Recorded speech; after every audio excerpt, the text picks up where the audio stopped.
বৈষ্ণব পদাবলিতে শান্তরস হল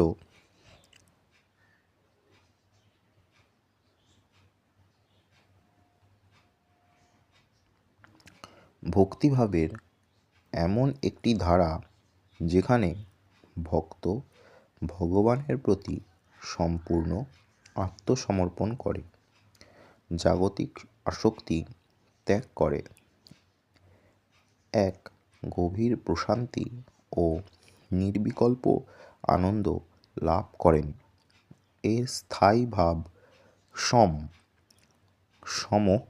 এবং এটি মূলত প্রাক চৈতন্য যুগের পদকারদের যেমন বিদ্যাপতি ও জয়দেবের রচনায় এবং পরবর্তীকালে গৌড়ীয় বৈষ্ণব পদাবলীর অন্তর্ভুক্ত হয়েছে, যেখানে সাধক মোক্ষলাভ বা কৃষ্ণের প্রতি নিষ্কাম ভক্তি প্রার্থনা করেন, যা বৈষ্ণবীয় পঞ্চরসের শান্ত, দস্য, সখ্য, বাৎসল্য ও মধুর বা উজ্জ্বল অন্যতম।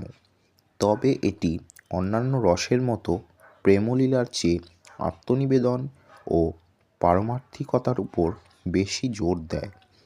শান্তরসের মূল বৈশিষ্ট্য স্থায়ী ভাব, সম বা প্রশান্তি, যা জাগতিক দুঃখ কষ্ট থেকে মুক্তি লাভের বাসনাকে বোঝায়। উদ্দেশ্য: এই রসের মূল লক্ষ্য হল কৃষ্ণপ্রেমের মাধ্যমে পরম শান্তি লাভ করা, সংসার বন্ধন থেকে মুক্তি এবং ভগবানের চরণে সম্পূর্ণ আশ্রয় নেওয়া, যা তারণ ভার তুহারা পার করার ভার তোমার ভাবনার মধ্য দিয়ে প্রকাশ পায়। প্রকাশ: বৈষ্ণব পদাবলিতে বিশেষত প্রাক চৈতন্য যুগে বিদ্যাপতির তাতল সৈকত পদের মতো রচনাগুলিতে শান্তরসের স্পষ্ট প্রকাশ দেখা যায়, যেখানে কবি ভক্তের ব্যাকুলতা ও মোক্ষ কামনা ব্যক্ত হয়েছে। বৈশিষ্ট্য: এটি ভগবানের ঐশ্বর্য বা লীলা মাধুর্য থেকে একটু ভিন্ন। এখানে ভক্ত নিজেকে ক্ষুদ্র ও অসহায় মনে করে ঈশ্বরের কৃপা প্রার্থনা করেন, যা গভীর বৈরাগ্য ও আত্মসমর্পণের ভাব বহন করে।